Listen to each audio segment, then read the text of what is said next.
क्या आप जानते हैं कि पेंटिकोस के दिन से भी अधिक परमेश्वर आज अपने आत्माओं को लोगों पर उड़ेल रहा है। उस दिन योएल की भविष्यवाणी अधिक रूप में पूरी हुई थी, जबकि आज यह एक बड़े पैमाने पर पूरी हो रही है। प्रेरितों का काम 2 अध्याय का 17 और 18 वचन में ऐसा लिखा है।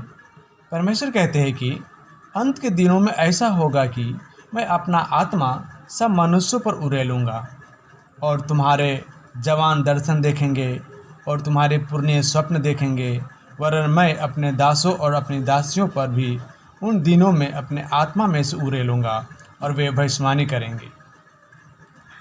पवित्र आत्मा की भरपूरी कौन पा सकता है? जो लोग परमेश्वर के प्यासे और भूखे होते हैं, वे ही बपतिस्मा पाते हैं, पवित्र आत्मा के बपतिस्मा पाते हैं। जिनको पवित्र आत्मा की भूख है, और पवित्र आत्मा की भूख शरीर की भूख से अधिक महत्वपूर्ण होती है। भजन संहिता 42 अध्याय का 2 वचन हम ऐसा पढ़ते हैं, जीवित ईश्वर, हाँ परमेश्वर का मैं प्यासा हूँ, मैं कब जाकर परमेश्वर को अपना मुंह दिखाऊंगा। यूहन्ना सुसमाचार 7 अध्याय में ऐसा पढ़ते हैं, 37 और 38-39 में, पर्व के दिन अंतिम दिन जो मुख्य दिन है, यीशु खड़ा हुआ और पुकार कर कहा, यदि कोई प्यासा हो तो मेरे पास आए और पिए। जो मुझ पर विश्वास करेगा, जैसा पवित्र शास्त्र में आया है, उसके हृदय में से जीवन के जल की नदियाँ बह निकलेगी। उसने यह वचन पवित्र आत्मा के विषय में कहा, जिसे उस पर विश्वास करने वाले पाने पर थे, क्योंकि आत्मा अब तक न उतरा था, क्योंकि यीशु अब तक अपनी महिमा को नहीं पहुँचे थे। पवित्र आत्मा स्वयं को उन लोगों में उड़ेल रहा है जो अपने जीवन को नियंत्रण में रखना चाहते हैं। वे अपनी बुद्धि, भावनाओं, इच्छा और शरीर को समर्पित कर देते हैं, ताकि परमेश्वर उनका प्रयोग अपनी इच्छा के अनुसार से करे।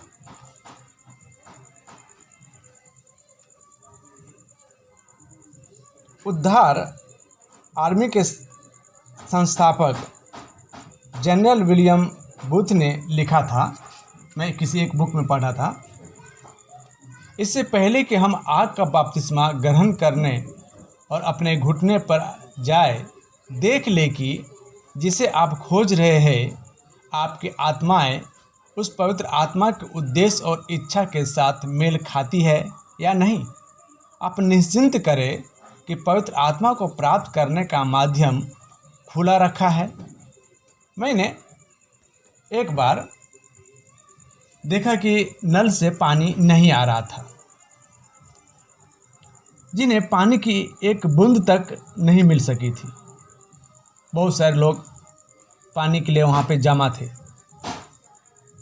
उन्होंने नल को बार बार खोला, लेकिन पानी की एक बूंद तक नहीं आया। तालाब में पानी है, पाइप का कनेक्शन बराबर है, नल का कनेक्शन बराबर है, सारी चीज़ें आपस में अच्छी तरह से जुड़ी हुई थी, लेकिन पानी की एक बूंद भी उससे होकर नहीं आ पाई थी। आखिरकार उन्होंने पाइप को झकझोरा तो पाया उसमें एक चूहा फंसा था। जब तक आप किसी चीज़ को रोके रहते हैं या स्वयं को कुछ करने से रोकते हैं या ऐसा कुछ करते हैं जिसके बारे में आपको पता है कि आपको नहीं करना चाहिए, ठीक उस पाइप में घुसे चूहे के समान वो विषय आपके जीवन में रहेगा। तो ऐसे में नल खोलने और प्रार्थना करने के, गीत गाने या विश्वास करने से भी कोई लाभ नहीं होता। उसे बाहर निकालने की ज़रूरत है। जिस प्रकार से पाइप में चूहा घुसा हुआ था और पानी नहीं आ रहा था, उसी प्रकार से जिस बात को नहीं करना चाहिए और उस बात को हम करते हैं, तो वो चूहे के समान हमारे जीवन में पवित्र आत्मा को हमारे जीवन में आने से, उतरने से या भरने से वो रोके रहता है। उसे बाहर निकालना चाहिए। जब तक उसे हम रहने देंगे, तब तक वो रुकावट बना रहेगा। जिस दिन उस रुकावट को हम अपने जीवन से दूर कर देंगे, उस दिन रास्ता साफ हो जाता है। अपने परमेश्वर के बीच एक अच्छा रिश्ता होना जरूरी है। सब कुछ समर्पित करना चाहिए और प्रार्थना के समाप्त होने से पहले ही हम उसकी उपस्थिति में लबालब पवित्र आत्मा से हम भर जाएंगे। पवित्र आत्मा पाने के लिए जरूरी है कि हमारे अंदर विश्वास हो।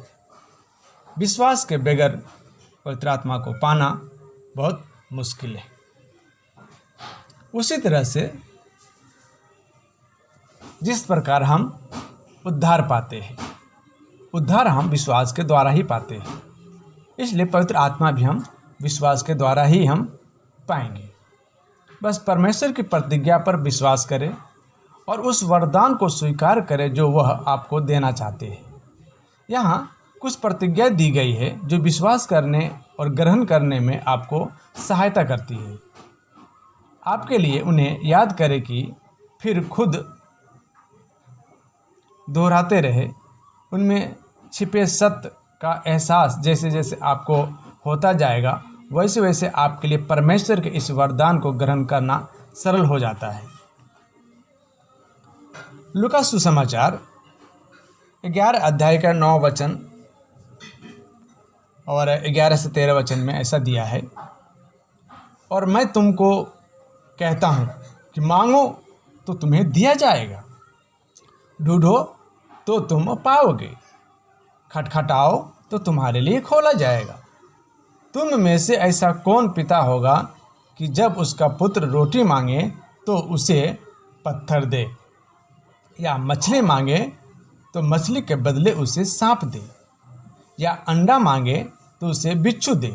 अतः जब तुम बुरे होकर अपने बच्चों को अच्छी वस्तुएं देना जानते हो, तो स्वर्गीय पिता अपने मांगने वालों को पवित्र आत्मा क्यों नहीं देगा। परमेश्वर पर विश्वास रखने और मांगने से डरे नहीं, और जब पवित्र आत्मा की सामर्थ आप पर उतरे तो उससे भय न खाए। परमेश्वर आपसे प्रेम रखते हैं, आप उनकी संतान हैं। जब आप उससे पवित्र आत्मा मांगते हैं तो वह आपको कोई ऐसी चीज़ नहीं देगा जिससे आपको कुछ हानि हो। प्रेरितों काम 2 अध्याय का 38 और 39 वचन में हम देखते हैं, पतरस ने उनसे कहा, मन फिराओ और मैं तुमसे हर एक अपने अपने पापों के क्षमा के लिए यीशु मसीह के नाम से बपतिस्मा ले, तो तुम पवित्र आत्मा का दान पाओगे, क्योंकि वह प्रतिज्ञा तुम और तुम्हारी संतानों और उन सब दूर दूर के लोगों के लिए भी है जिनको प्रभु हमारा परमेश्वर अपने पास बुलाएगा। हालेलुया। प्रेरितों काम 5 अध्याय का 35 वचन में देखते हैं, हम इन बातों के गवाह हैं, और वैसे ही पवित्र आत्मा भी जिसे परमेश्वर ने उन्हें दिया और जो उसकी आज्ञा मानते हैं। दान को प्राप्त करने के लिए आपको बस यह विश्वास करना है कि यह आपके लिए ही है। देने वाला का धन्यवाद करना है और उसे ग्रहण करना है।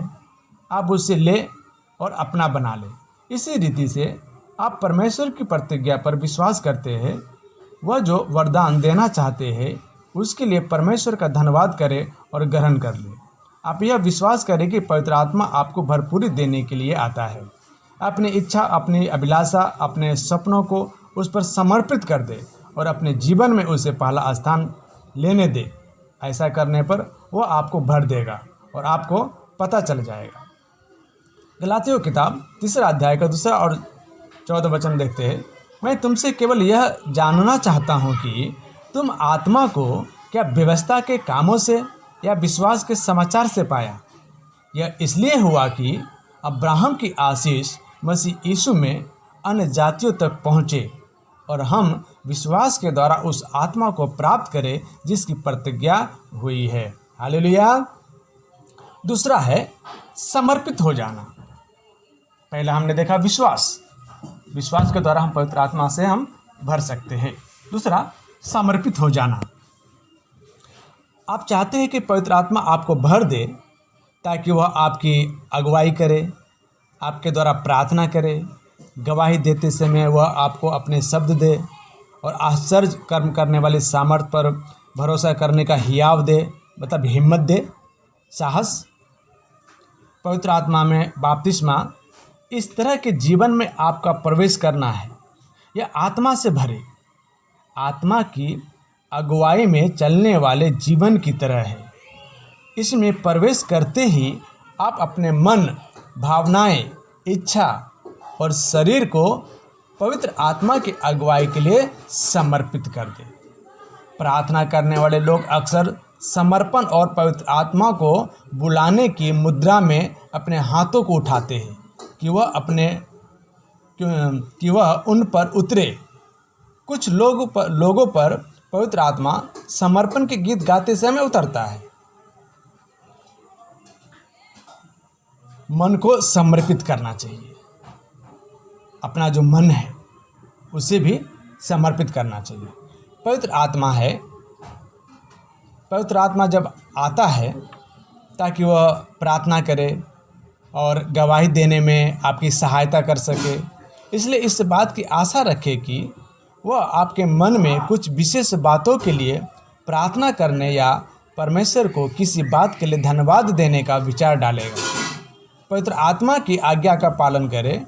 आपके ऐसा करने पर वो आपकी अपनी भाषा या अपनी इच्छा से किसी और भाषा में आपके द्वारा प्रार्थना करेगा। हालेलुया। जरूरी है हमें अपने मन को समर्पित करना।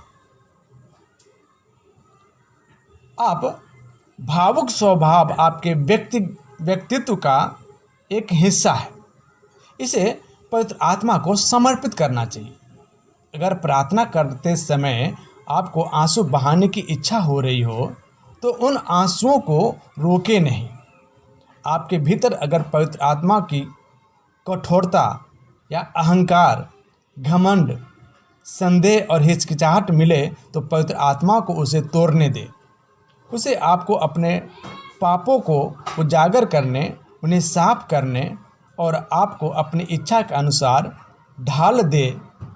ढालने दे।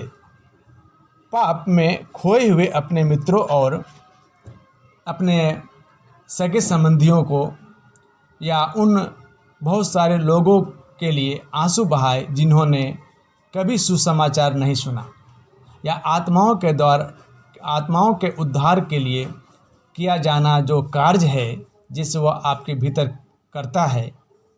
आपको अपनी उपस्थिति से भरने पर पवित्र आत्मा आपको ऐसा प्रेम दे सकता है कि आप अपनी भरपूरी आत्मा से परमेश्वर की आराधना और प्रशंसा करते चले जाएंगे। या हो सकता है कि आप इतना अधिक आनंद से भर जाएंगे कि आपको उसमें डूबे रहकर हंसने की इच्छा हो। आगे बढ़े, पवित्र आत्मा से मिले, इस प्रेम और आनंद को व्यक्त करें। पहला पत्रस पहला अध्याय का 8वां वचन ऐसा दिया है, उससे तुम बिना देखे प्रेम रखते हो और अब तुम उस पर बिना देखे भी विश्वास करके ऐसे आनंदित और मगन होते हो जो वर्णन से बाहर है और महिमा से भरा हुआ है। रोमियो 14 का 17 में देखते हैं, क्योंकि परमेश्वर का राज खाना पीना नहीं परंतु धर्म और मेल मिलाप और आनंद है जो पवित्र आत्मा से होता है। तो भी यह याद रखें कि परमेश्वर की आशीष अलग अलग लोगों के पास अलग तरीके से आती है। कुछ लोगों को पवित्र आत्मा से भरने पर भावनाओं की तरह उम्र महसूस होती है। इसलिए इस बात को लेकर किसी प्रकार की कोई चिंता ना करें और न ही इसे जबरन महसूस करने का प्रयास करें। आप पर आने वाली पवित्र आत्मा की सामर्थ्य का सही अंदाजा आपके भीतर की भावनाओं के आधार पर नहीं बल्कि उस विश्वास के आधार पर लगाया जा सकता है जो आपके भीतर है। आपके शरीर में किसी प्रकार की कोई भावना को उकसाए बिना ही पवित्र आत्मा की सामर्थ्य आपके द्वारा काम कर सकती है। आत्मा से भरे पुरुष या महिला लेकिन हमेशा ही विश्वास और प्रेम से भरे होते हैं। पवित्र आत्मा को आप आमंत्रित करते हैं कि वह आकर आपके जीवन को नियंत्रित करे। और उसे कैसे करना चाहिए, इस बात को लेकर उससे कोई बहस ना करे। किसी दूसरे व्यक्ति के अनुभव को प्राप्त करने को जिद नहीं करना चाहिए। वह जो कुछ भी आपको दे उसे स्वीकार करे। कुछ लोग परमेश्वर के सामर्थ्य को स्वीकार करने से स्वयं को रोकते हैं, क्योंकि उन्हें इस बात का डर लगता है कि ऐसा करने पर वे कुछ देखने वाले लोग कुछ गलत सोचेंगे, गलत समझेंगे। क्या हो अगर लोग सचमुच आपको लेकर बातें बनाए। आलोचना करने वाले ऐसे लोगों ने यीशु और पौलुस को पागल कहा था, और पेंतीकोस्त के दिन पवित्र आत्मा से भरे हुए लोगों को पियक्कर या मतवाला अपनी इच्छा को त्याग दे और परमेश्वर को अपनी तरह से काम करने दे। अपने आप को समर्पित करे, अपने शरीर को समर्पित करे। आपका शरीर और साथ ही आपके मन और भावना स्वभाव में पवित्र आत्मा आप अपनी उपस्थिति को भर देगा। आपने पवित्र आत्मा की सामर्थ्य के लिए प्रार्थना की है। वो आपको इस सामर्थ्य का एहसास अवश्य कराएगा ताकि आप यह जान लें कि यह एक सच्चाई है। पवित्र आत्मा की सामर्थ्य से भरने पर लोगों में अलग अलग तरह की शारीरिक प्रतिक्रिया होती है, जैसा कि बाइबल के समय के लोगों में होती थी। मूसा भय से कांपने लगा, दानियल मुर्दों के समान नीचे गिर पड़ा, दाऊद वाचा के संदूक के आगे मतवाले की तरह नाचने लगे थे, चंगाई पाने वाला लंगड़ा व्यक्ति आनंद के साथ उछल पड़ा, या पेंतीकोस्त के दिन एक साथ जमा हुआ समूह पवित्र आत्मा के द्वारा दिए गए शब्दों के कारण अन्य भाषा में बोलने लगे थे। बाइबल कहती है कि वह चीज़ जिसको वश में करने में सभी सदस्यों को कठिनाई होती है, वह है उनकी जीभ। जो बातें हमें नहीं बोलनी चाहिए उसे हम तुरंत कह डालते हैं, लेकिन वे बातें जिन्हें कहना चाहिए उसे कहने से हिचकिचाते हैं। इसलिए अपनी जीभ हमें पवित्र आत्मा को समर्पित कर देना चाहिए, जो शरीर का एक अंग है, और उससे प्रार्थना करना चाहिए कि परमेश्वर की महिमा के लिए इसका प्रयोग करने में वह हमारी सहायता करे। लोग पवित्र आत्मा के इस कार्य को कई तरीके से ग्रहण करते हैं। कुछ लोग बहुत सरलता से बगैर किसी समस्या, संघर्ष, संदेह के अन्य भाषा में बोलने लग जाते हैं। वे बस अपनी जीभ पवित्र आत्मा को समर्पित कर देते हैं। कुछ लोग आत्मा के सामर्थ्य के प्रति धीरे धीरे समर्पित होते हैं। कुछ हकलाते हैं और अपनी भाषा बोलने का प्रयास करते रहते हैं। कुछ लोग बच्चों की तरह एक या दो शब्द को दोहराते हुए पवित्र आत्मा से सीखते हैं, लेकिन प्रार्थना करते हुए वे पूरी तरह समर्पित होना सीख जाते हैं, और तब पवित्र आत्मा उनके द्वारा बहुत सरलता से बातचीत करने लगता है। ऐसे लोग भी हैं जिनके मनों में पवित्र आत्मा कोई शब्द या शब्दों का कहने का विचार डालता है, लेकिन उन्हें इस बात का कोई ज्ञान नहीं होता कि इन शब्दों का अर्थ क्या है। वे तो बस विश्वास में आत्मा की उस अगुवाई को स्वीकारते हैं और उन शब्दों को बोलते चले जाते हैं, और इस तरह पवित्र आत्मा उन्हें अन्य भाषा में बोलने में सक्षम बना देता है। लेकिन यह बोलचाल या उन शब्दों में नहीं होती जो हमारे मन से गुजरते हैं, बल्कि सीधे अलौकिक सामर्थ्य में होती है। मैं परमेश्वर की प्रशंसा स्तुति कर रहा था और कह रहा था, तेरी महिमा हो हे परमेश्वर। अचानक ऐसा लगा जैसे उसने कहा हो, वास्तव में तू मेरी प्रशंसा और मेरी महिमा के लिए प्रार्थना इसलिए नहीं कर रहे हो क्योंकि तुम्हें मेरी महिमा की चिंता है, बल्कि तुम यह केवल अपने बपतिस्मे के लिए कर रहे हो। मैं सभा में लौट आया और उस तरह प्रार्थना करने लगा जैसा उसने मुझे सिखाया था। यानी कि स्वार्थ के लिए हम परमेश्वर की महिमा करते हैं, अपने स्वार्थ को पूरा करने के लिए, लेकिन निस्वार्थ भावना से हमें परमेश्वर की महिमा करना चाहिए। फिर उसके बाद में मैं परमेश्वर को बोलने लगा, हे ईश्वर, यहाँ पर केवल तू उठाया जाए और तेरी महिमा हो। इस सभा में तेरी हर संतानों में और मुझ में तेरी महिमा होने पाए। इस तरह मैंने पूरी निष्ठा के साथ प्रार्थना की और तब दुख का एक सामर्थ्य आत्मा मुझ पर उतर आया। एक ऐसी आत्मा जो मैं जानता भी नहीं था, मेरी नहीं थी। मैं दिल खोल कर रोया क्योंकि योग्य होने पर भी परमेश्वर को प्रेम नहीं किया और न ही उसे महिमा दी थी। जलन की आत्मा परमेश्वर की महिमा को एक जलन इच्छा के बाद आई परम आनंद और मुक्ति की एक भावना। मुझे लगा मानो मैं परमेश्वर के प्रेम के कैद में हूँ और अपने बंधनों से मुक्त हो चुका हूँ। उस आनंद के साथ मैं हंस पड़ा। मैं अपने संदेहों और हर डर पर हंसा, अपनी आत्मा के शत्रु पर हंसा और उस चिंता पर अपनी विजय के आनंद में हंसा जिसने मुझ पर बेहाल किया था। पवित्र आत्मा बहुत देर तक मुझे उसकी पवित्रता के लिए, उसके न्याय के लिए, उसकी धार्मिकता के लिए और उसकी भलाई के लिए उसकी प्रशंसा करना सिखाता रहा। इसके बाद उसने मुझे सिखाया कि स्वर्ग के राज की स्थापना की इच्छा के लिए उसके उद्देश्य में कितना जोश है। ओह, काश हमें पता होता कि आत्मा कितनी गहराई से चाहता है कि मसीह अभिषिक्त राजा है, अभिषिक्त परमेश्वर है। अगली सीख जो उसने मुझे दी वह थी परमेश्वर की जलन रखने वाली इच्छा, जो चाहती थी कि उसकी इच्छा जैसे स्वर्ग में पूरी होती है वैसे ही इस धरती पर पूरी हो। वह मुझसे व्यक्तिगत रूप से व्यवहार करने लगा। उसने मुझे दिखाया कि सारे लोग, मेरा पूरा शरीर उसकी महिमा के लिए बना था। इस पूरे समय मुझ पर अद्भुत सामर्थ्य बनी रही, सामर्थ्य जो बुद्धिमान थी, सामर्थ्य जो असीम थी, तो भी मेरे सहयोग के बिना वह अपनी इच्छा को पूरी नहीं करना चाहती थी। तब उसने यह स्पष्ट किया कि वह चाहता था कि मैं अपनी जीभ को प्रयोग मसीह की महिमा देने के लिए करूं।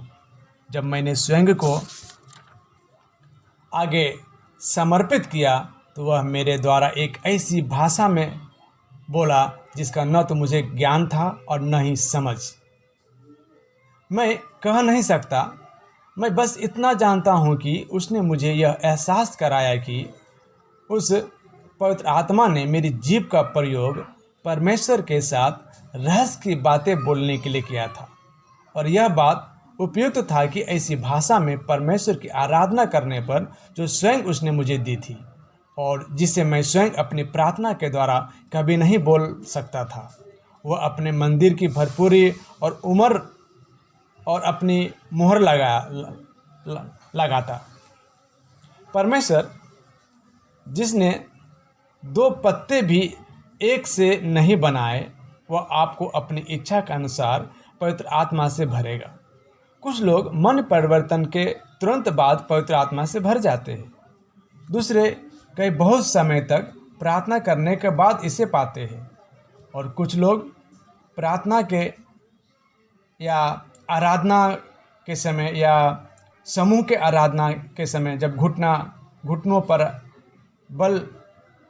के पर बल देकर प्रार्थना करते हैं तो उस वक्त पवित्र आत्मा से बपतिस्मा पाते हैं। तो दूसरे खड़े हुए या अपने स्थान पर बैठे बैठे कुछ लोग प्रार्थना समूह में इसे पाते हैं। तो कुछ अपने घरों में जब प्रार्थना करते रहते हैं उस वक्त पाते हैं। कुछ लोग तो बाइबल पढ़ते हुए या अपने बाइबल पढ़ते समय या प्रार्थना या बाइबल पढ़ने के बाद में जब वो आराधना करते हैं उस समय भी पवित्र आत्मा से बपतिस्मा पाते हैं। उसकी प्रशंसा में उनके मुंह से शब्द फूट निकलते हैं और वे पवित्र आत्मा से भर उठते हैं। हो सकता है कि आप भरपूरी पा चुके हो, लेकिन शायद पवित्र आत्मा की वैसी भरपूरी अब तक न मिली हो जैसे आप चाहते हैं। तो वैसा करें जैसा आरंभिक मसीहों ने किया था, शुरुआत में विश्वासी लोगों ने किया था, वैसे स्वयं को दोबारा भरने दे, जब तक कि उमड़ने न लगे आत्मा से भरते जाए। जब आप दूसरों को पवित्र आत्मा से भरते हुए देखते हैं तो आपको महसूस हो जाता है कि परमेश्वर पक्षपात नहीं करता। वह जो दूसरों के लिए कर रहा है वही वह आपके लिए भी करेगा। आपका मन परिवर्तन हुए कितना समय हो चुका है? आप कहाँ पर हैं और आप क्या करते हैं? इनमें से कुछ भी उसके लिए महत्वपूर्ण नहीं है। महत्वपूर्ण है आपका बर्ताव, परमेश्वर के लिए आपकी भूख, आपकी प्यास, आप में उसकी आज्ञा पालन करने की इच्छा और यह विश्वास कि वह अपनी प्रतिज्ञा पूरी करेगा। स्वयं को उसके आगे समर्पित कर दे और आप जहाँ है वहीं पर उसे स्वयं को भरने दे। कुलिसियों की कलीसिया को लिखे पौलुस के शब्द द्वारा प्रोत्साहन पाए कि इसीलिए जिस दिन से यह सुना है हम भी तुम्हारे लिए यह प्रार्थना और विनती करना नहीं छोड़ते कि तुम सारे आत्मिक ज्ञान और समझ सहित परमेश्वर की इच्छा की पहचान में परिपूर्ण हो जाओ, ताकि तुम्हारा चाल चलन प्रभु के योग्य हो और वह सब प्रकार से प्रसन्न हो और तुम में हर एक के भले कामों का फल लगे और तुम परमेश्वर की पहचान में बढ़ते जाओ, उसकी महिमा की शक्ति के अनुसार सब प्रकार की सामर्थ्य से बलवंत होते जाओ, यहाँ तक कि आनंद के साथ हर प्रकार से धीरज सहनशीलता दिखा सको। कुलिसियों की किताब पहला अध्याय का 9 से 11 वचन में हम ऐसा पढ़ते हैं।